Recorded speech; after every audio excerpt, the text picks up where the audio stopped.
Aya, karibuni, Chairperson NCIC and your commissioners. I think I'll do a quick introduction from my right, Honorable Amina, from Kilifi County, Malindi. Mheshimiwa Eugene Wamalwa, I'm sure you all know him.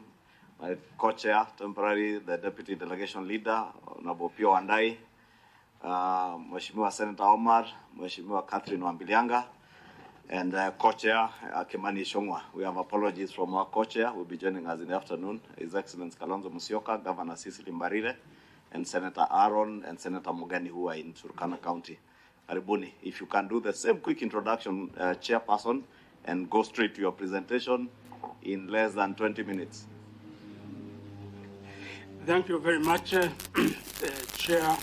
and co-chair and members of this bipartisan national dialogue.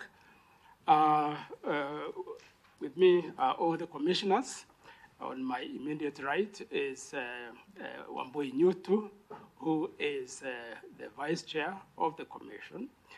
Next to her is Engineer Philip Okundi, and Sam Corner at the other end. And on my left, we have Dr. Danibas Makori. We have Honorable Dorcas Kedogo, and we have Honorable Farah. And then we have the CEO, the acting CEO, and the secretary to the commission. So that is the team that we have. First of all, we want to congratulate you on being entrusted with such responsibility. The whole country and even beyond Kenya are looking up to you, and therefore we wanted to really say that we wish you well, because the outcome of this process is going to be extremely important for this country.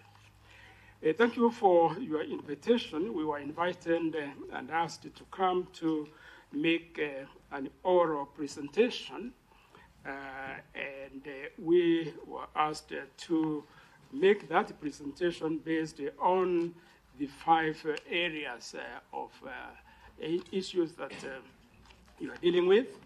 And Chairman, maybe if you have another copy of the document you are reading, you could share with our Secretariat to make copies for us. Chair, we are making an oral presentation, as I say, but we have copies that will make copies for you. Yeah. Okay. Right. Yeah. So what we decided to do, Chair, because we were asked to address either all of the 5 issues or some of them. Our decision was to address only some of them, and that these are the ones that we consider to be relevant to our work. And there are 5 main issues that we have identified that we wanted to present. Number 1 is the issues related to structural inequalities, because this is what led to the problem of 2007-2008 conflicts, which led to the formation of, among others, the short-term TJRC through the Justice and Reconciliation Commission. And that was from the National Dialogue and Reconciliation Agreement of 1st February 2008.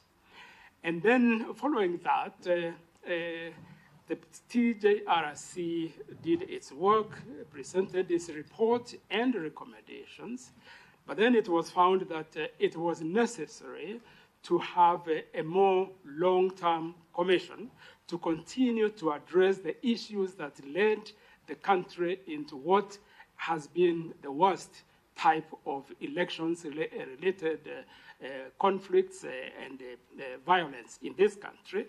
And that is how the NCIC was formed.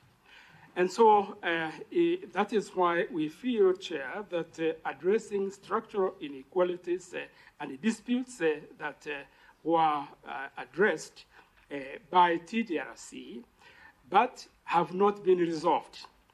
And our understanding is that the report and the recommendations of the TJRC now lie with Parliament.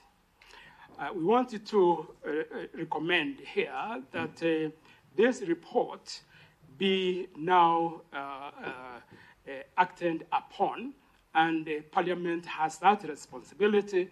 And as NCIC, we consider ourselves as the most natural successor to TJRC on long-term basis, and we are ready to implement those recommendations, because unless and until those recommendations are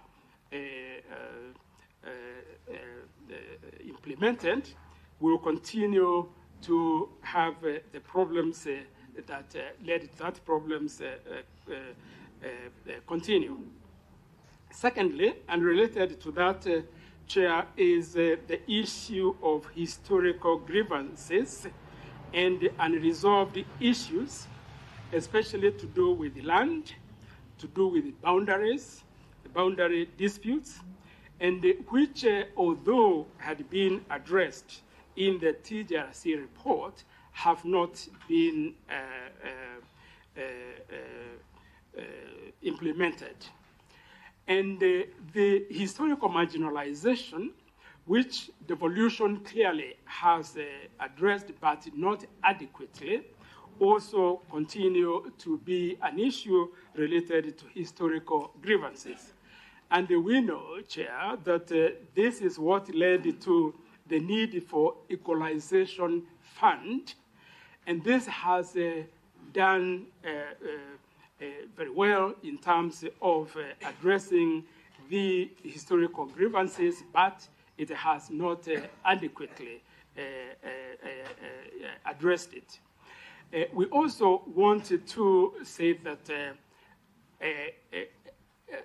related to funds, that what has been already seen here as the need for, and you have it as item number 4, entrenching funds into the Constitution.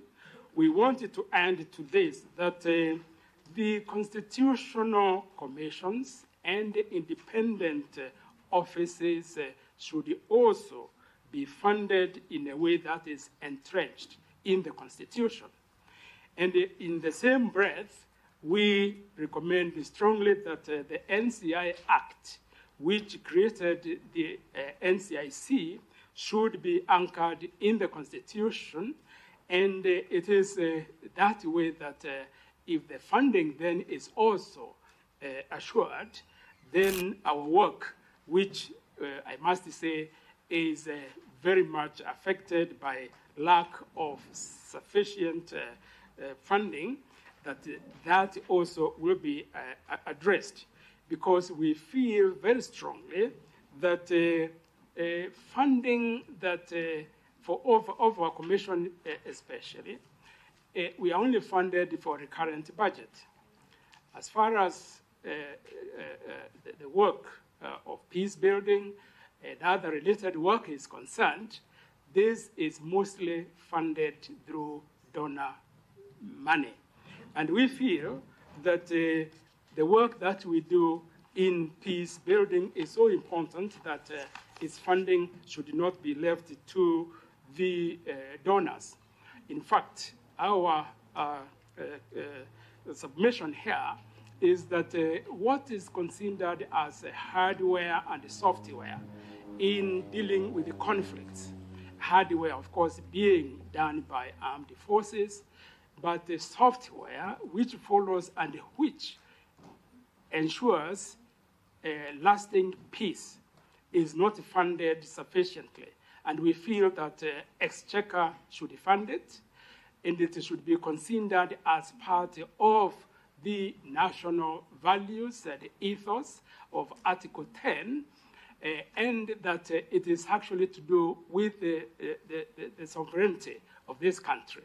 And therefore, just as it has been recommended here to have the funding of national government constituencies, national government affirmative action, and the Senate Oversight Fund, we should also add here the funding of constitutional commissions and independent offices should be included. The third area, Chair, is to do with the implications of youth unemployment.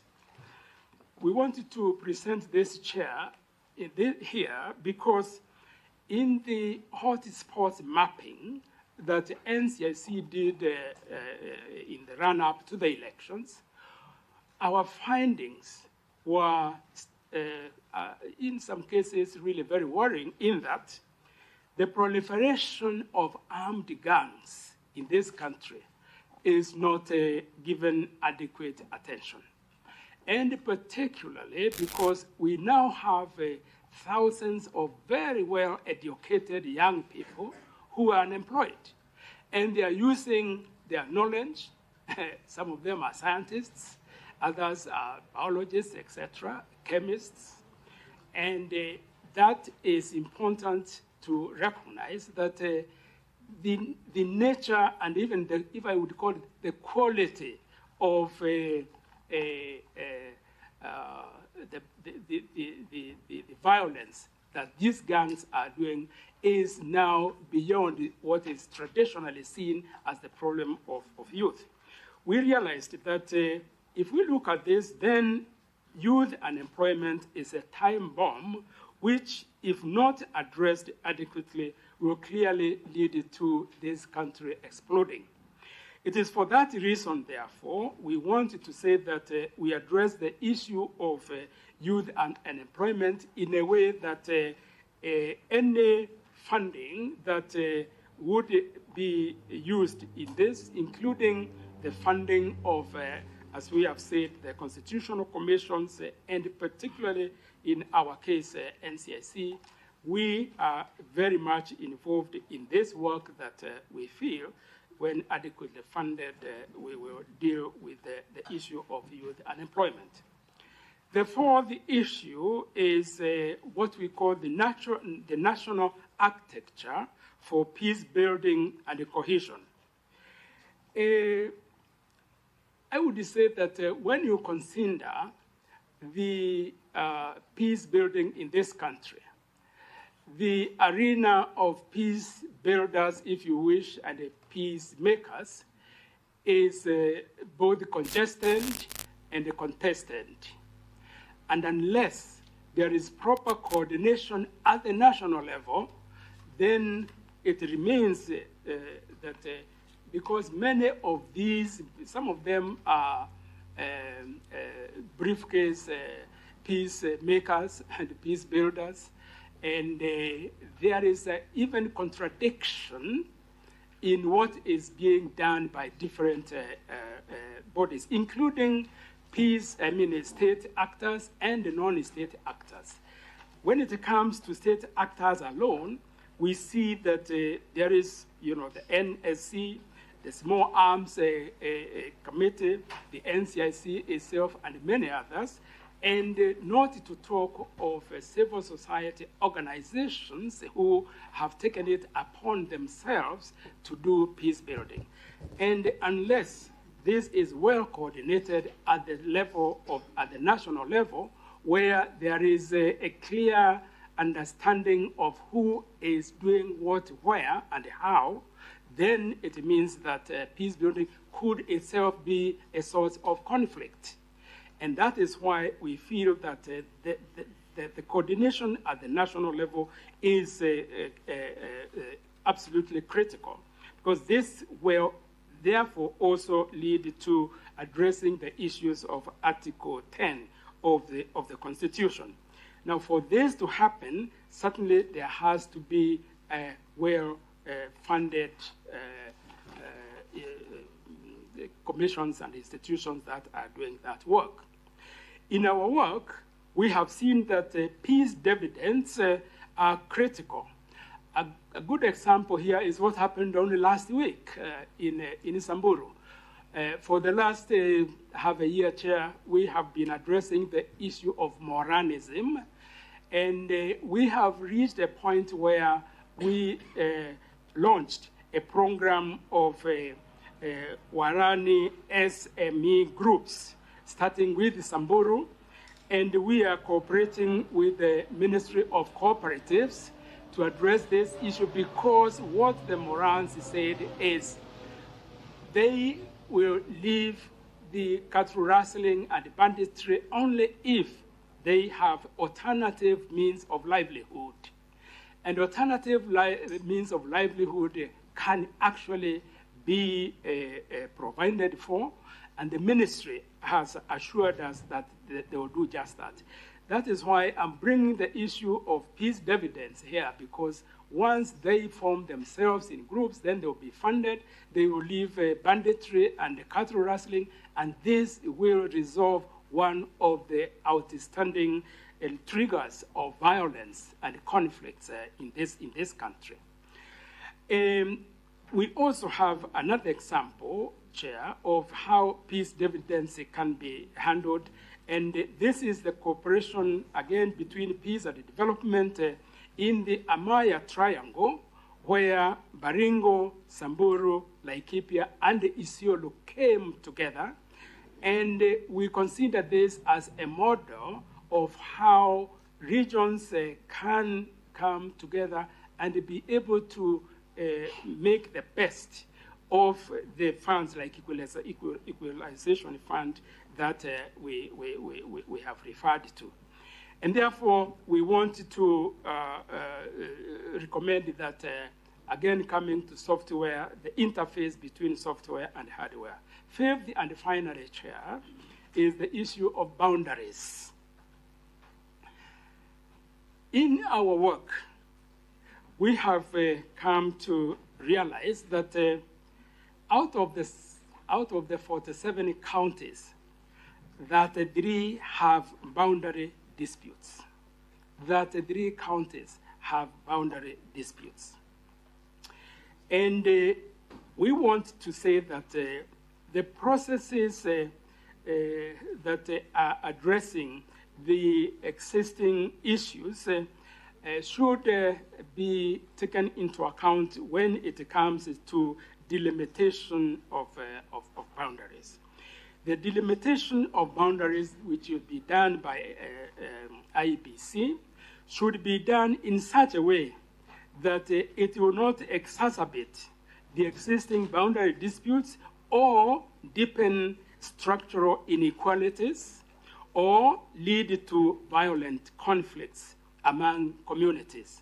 It is in this way that we as NCIC would like to look at the issue of boundaries. And these boundaries are part of what we are calling structural inequalities. We know that from history in this country, it was a policy of colonial government to create a landed class and a landless class, the Swinnerton Plan, those who would remember this. And this, unfortunately, was not adequately handled by the independent Kenya, because even the session paper of number 10 of 1965, although it had done very well, it actually did not address the issue of structural inequalities, inequalities that were created by government as a matter of policy. It is for that reason, therefore, Chair, we feel that we will need now to address this issue and avoid further problems that can actually be resolved. And we look forward very much to the findings and report of this committee to really address those issues, because unless and until these problems that we have identified are addressed, then we will continue to experience violent conflicts, and this country will not be peaceful and united and cohesive as we would like it to be. Thank you, Chair, and I think I have stayed within the time that you gave me. We will, as I have said, provide a text for the Secretariat on Thank what you. we Thank have you, done Chair. orally. Maybe if I'll be the first one to go, just from where you've ended on matters cohesion and boundaries.